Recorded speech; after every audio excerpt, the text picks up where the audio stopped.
جس طریقے سے ہم دیکھتے ہیں کہ قصیدے میں قصیدہ گو شاعر بادشاہوں کا یا یوں کہہ سکتے ہیں کہ ہم زندوں کی تعریف کرتا ہے، بالکل شاعری کی ایک ایسی بھی صنف ہے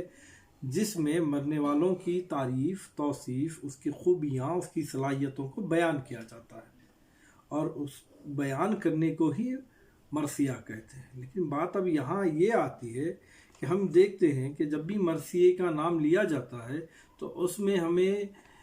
کربلا کے موضوعات نظر آتے ہیں، اکثر بلکہ بہت سارے شعراء ایسے نظر آتے ہیں جو مرثیے کے نام پر کربلا کی تاریخ کو بیان کرتے ہیں۔ تو کیا مرثیہ صرف کربلا کی تاریخ کو بیان کرنا کہلاتا ہے؟ نہیں، ایسا نہیں ہے، بلکہ مرثیے میں بھی اس کے اقسام ہیں۔ مرثیے میں دو اقسام ہیں، ایک مرثیہ وہ جس کا موضوع کربلا ہے، جس کا موضوع آل محمد صلی اللہ علیہ وسلم کی شہادت ہے، جس کا موضوع حضرت امام حسین کے وہ 72 لوگ، وہ قبیلہ جنہوں نے راہ حق پر شہادت کے جام کو نوش فرما لیا تھا، وہ قبیلہ جنہوں نے اپنی گردنیں کٹا لی تھی، لیکن سرور کونین صلی اللہ علیہ وسلم نے جو شریعت لائی تھی، جو مذہب لے آیا تھا، جو اسلام لے آیا تھا، اس کی پاسداری کی، اس کی عزت رکھی۔ ان کی شان میں، ان کی یاد میں جو کچھ بھی بیان کیا جاتا ہے، جس درد انگیز طریقے سے، جن درد انگیز الفاظوں میں اس کو جو پرو کر پیش کیا جاتا ہے، اس کو کربلائی مرثیہ کہتے ہیں۔ اب ایک قسم وہ بھی ہے جس میں شاعر اپنے کسی عزیز و اقارب کی موت پر اپنے خیالات کو، ان کی محبت کو، ان کی صلاحیتوں کو، ان کی خوبیوں کو، ان کی اچھائیوں کو بیان کرتا ہے۔ ایسے مرثیوں کو ہم شخصی مرثیے کہتے ہیں۔ ہم دیکھتے ہیں کہ ہمارے نصاب میں بھی جو ہے ایک مرثیہ وہ ہے جس کو ہم کربلائی مرثیہ کہتے ہیں، جو حضرت امام حسین رضی اللہ تعالیٰ کی شہادت پر ہے۔ یوں تو مرثیے کی جب ہم تاریخ پڑھتے ہیں تو ہمیں دو نام بہت اہم نظر آتے ہیں، ایک مرزا دبیر کا ہے، دوسرا میر انیس کا ہے۔ یہ ہم اثر شعراء ہیں جنہوں نے مرثیہ نگاری کو بلندی تک پہنچایا ہے۔ مرثیہ نگاری کو معراج تک پہنچانے میں اگر مرزا دبیر اور بالخصوص میر انیس کا ذکر نہ کرے تو مرثیے کی تاریخ وہاں پر مکمل نہیں ہوتی ہے۔ ہمارے نصاب میں اصل میں جو مرثیہ شامل ہے وہ مرزا دبیر کا ہے، جس میں حضرت امام حسین رضی اللہ تعالیٰ کی شہادت کا واقعہ پیش کیا گیا ہے۔ اس کے علاوہ اور ایک مرثیہ ہے جس کو مرثیہ داغ کہتے ہیں، اور یہ شخصی مرثیہ ہے۔ آپ واقف ہیں کہ علامہ اقبال کی شاعری کی اگر ہم ادوار کا جائزہ لیتے ہیں تو اقبال کی ابتدائی شاعری جو تھی وہ ایسا لگتا ہے کہ اقبال غزل کی گلیوں میں گھوم رہے ہیں، غزل کی گلیوں میں بھٹک رہے ہیں، لیکن اس غزل کے موضوعات سے، غزل کی کیفیت سے، غزل کے ماحول سے اپنے آپ کو انہوں نے بہت جلد باہر کر لیا اور نظم کے میدان میں خود تبازمائی کی اور نظم کے ذریعے سے اپنے پیغام کو پیش کیا ہے۔ لیکن اقبال کی جو ابتدائی شاعری تھی، جہاں وہ بہت سارے غزلیات کہا کرتے تھے، تو اپنی غزلیات پر وہ داغ دہلوی سے اپنے اشعار پر اصلاح لیا کرتے تھے، اپنی غزلوں پر اصلاح لیا کرتے تھے۔ اس طرح جو ہے داغ اقبال کے جو ہے استاد واقع ہوئے ہیں۔ اب داغ کا چلے جانا یقیناً ایک شاگرد کے لیے، ایک بہتر شاگرد جو ہوتا ہے اپنے استاد سے بے پناہ محبت کرتا ہے، اور جب کسی استاد کا اس کی زندگی میں چلا جانا یا کوئی استاد انتقال کر جاتے ہیں، یقیناً اس شاگرد کے لیے تکلیف دہ بات ہوتی ہے۔ اب داغ کا جب انتقال ہوا تو اس کی تکلیف اقبال کو بھی ہوئی ہے، لہذا انہوں نے داغ کے یاد میں ایک مرثیہ لکھا تھا جس کو داغ کا مرثیہ کہتے ہیں، اس کو اقبال نے لکھا تھا۔ لہذا ہمارے نصاب میں یہ جو دو مرثیے ہیں، ان دو مرثیوں کو پڑھیں گے۔ لہذا ہمارے نصاب میں دو مرثیے، ایک کربلائی مرثیہ اور دوسرا جو ہے شخصی مرثیہ ہے، تو لہذا ہم سب سے پہلے جو ہے کربلائی مرثیے سے شروع کرتے ہیں، اور اس کو لکھنے والے مرزا دبیر ہیں، اور اس مرثیے کا نام ہے شہادت حضرت امام حسین علیہ السلام رضی اللہ تعالیٰ۔ اب مرثیے کو میں پڑھوں گا اور اس کے بعد مکمل ہونے کے بعد اس کو ہم اس کی تشریحات کو پڑھیں گے، اس کے الفاظ و معنی کو دیکھیں گے۔ جو مشکل الفاظ ہیں ان کو آپ نوٹ کر لیتے جائیے گا۔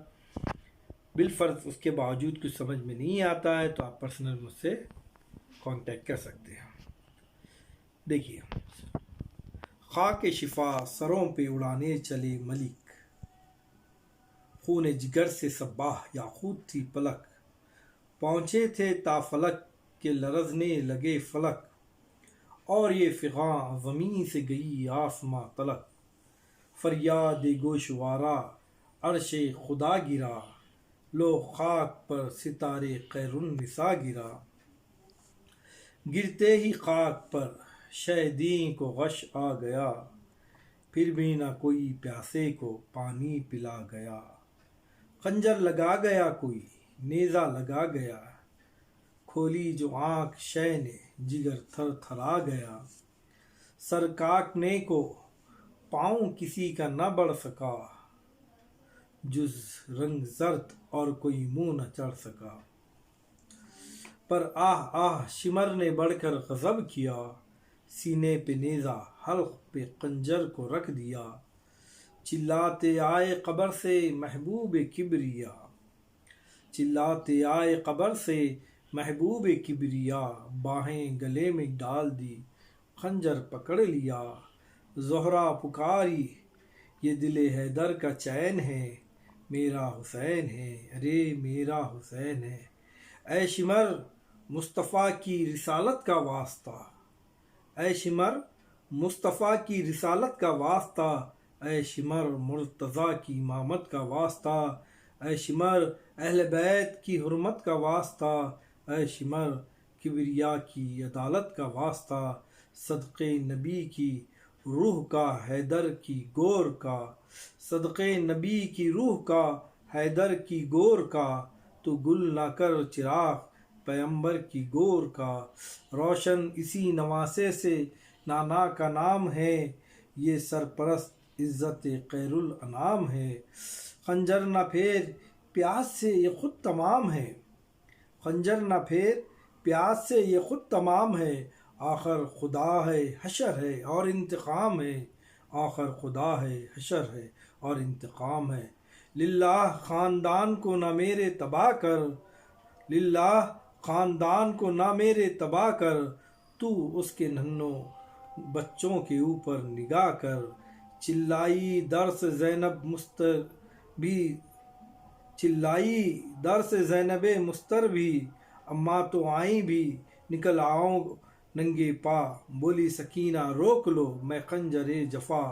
باخر پکارا روکے میں 100 جان سے فدا، شاید یہ ہاتھ تھام لے معصوم جان کر، شاید یہ ہاتھ تھام لے معصوم جان کر، دادا تیرے گلے پہ گلا رکھ دوں آن کر، شاید یہ ہاتھ تھام لے معصوم جان کر، مڑ مڑ کے زیر تیغ یہ بولے شے امم، مڑ مڑ کے زیر تیغ یہ بولے شے امم، زینب تجھے غریبی، زینب تجھے غریبی شبیر کی قسم، دکھلا میرے یتیموں کو خیمے میں ایک دم، بڑھتا ہے دھیان محو جمال خدا میں ہم،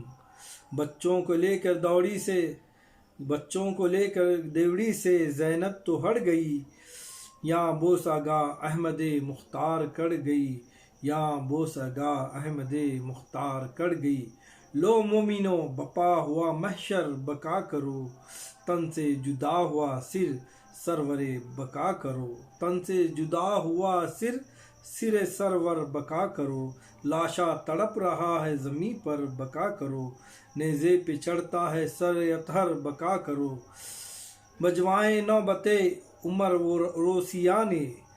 بجوائیں نوبت عمرو و روسیہ نے، تکبیر 3 بار کہیں فرق شاہ نے،